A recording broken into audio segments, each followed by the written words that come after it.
For this week's Funday Monday, I told my viewers that they are not allowed to manually switch their Pokemon.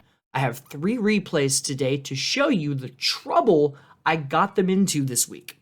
The first replay of the day comes from moderator of my Discord and all-around good guy, Adam Santacos. Now, if you're looking at Adam's team and thinking to yourself, this is probably just some flavor of hyper offense that is mostly going to ignore the no switching requirement, I would say that you're only partially correct on that. Adam is not going to lead with Tyranitar Lycanroc, but actually Iron Bundle Lycanroc, because he's taking the Rock Slide spam and he's gonna add a weakness policy to it. He flip turns off of the Lycanroc to bring in that Tyranitar and immediately throw down absolutely insane damage right away. 2 Pokemon straight to the trash can. Dragonite going to be desperate to stop the bleeding, but Lycanroc resists that extreme speed and so doesn't get KO'd by it. 2 Rock Slides later, and Adam's poor opponent is down to his last Pokemon and will use the next available opportunity to simply forfeit the game.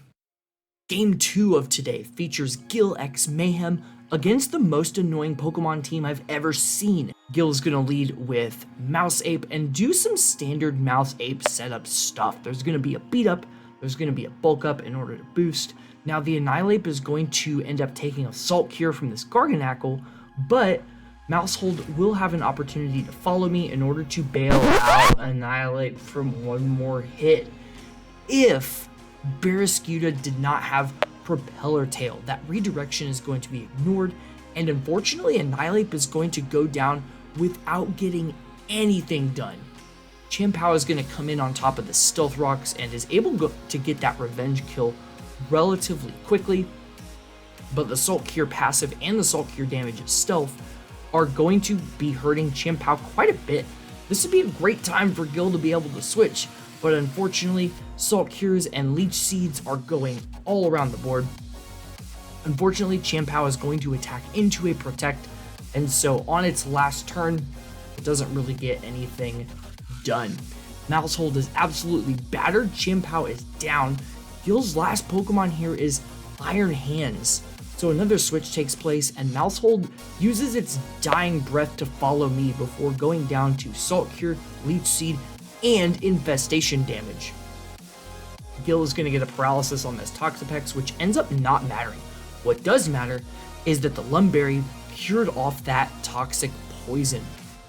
Gil making very good calls for these next several turns, attacking the targets that are not protecting with the appropriate damage. And since Iron Hands was able to get the Swords Dance off, it's actually going to be able to mount somewhat of a comeback. Again, you see on turn 11, Gil makes the correct call into the right target, and on the final turn, a Drain Punch is going to wrap it up for Gil. Hilariously enough, Dragon's Exalter had the audacity to type luck in the chat when literally nothing RNG relevant happened in this game at all. Toxapex did get paralyzed on turn 8, and that made no difference whatsoever to the game. Garganacl took a critical hit from Thunder Punch on either turn 10 or 11, but in either case, Drain Punch still picks up the KO on the second hit, so it sounds like someone's just salty that they lost.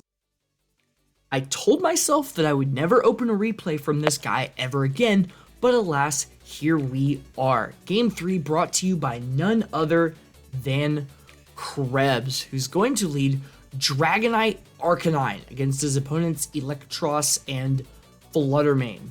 Terra Normal from Dragonite, not super unusual, however, the Giga Impact is. And then Krebs uses Roar from Arcanine to purposefully push out the Dragonite and skip the recharge turn. Absolutely chef's kiss on that one. Unfortunately, Annihilape is going to do exactly one thing before dropping to Fissure. 2 incredibly explosive turns, both trainers down to 3 Pokemon apiece. Turn 3, arguably the only slow turn in the entire match where both attacks go into Protects. Some damage exchange is going to happen on the next turn, but Krebs is going to take the upper hand by knocking out the Flutter Mane with Inferno the Arcanine. Heavy Slam doing some damage, but probably not as much as Krebs' opponent would want. King Gambit with Supreme Overlord is a bit interesting. It is going to get up a Swords Dance, and as we know, a Swords Dance King Gambit is pretty dangerous, but it doesn't go for a Sucker Punch. It just gets KO'd immediately to a Sacred Sword from Chien-Pao. Krebs wraps that one up pretty quick. And that concludes week 2 of Funday Monday. Before I talk about week 3, I need to mention a small change. The next episode will not be airing on June 5th, but instead the following Monday, June 12th. Because of that, the form submissions will also be open for an extra week. Now, with that out of the way, the challenge for week 3 is as follows. You are not allowed to use any attacking moves until turn 3. You can terrestrialize, protect, switch, use status moves, anything else that you would like to do.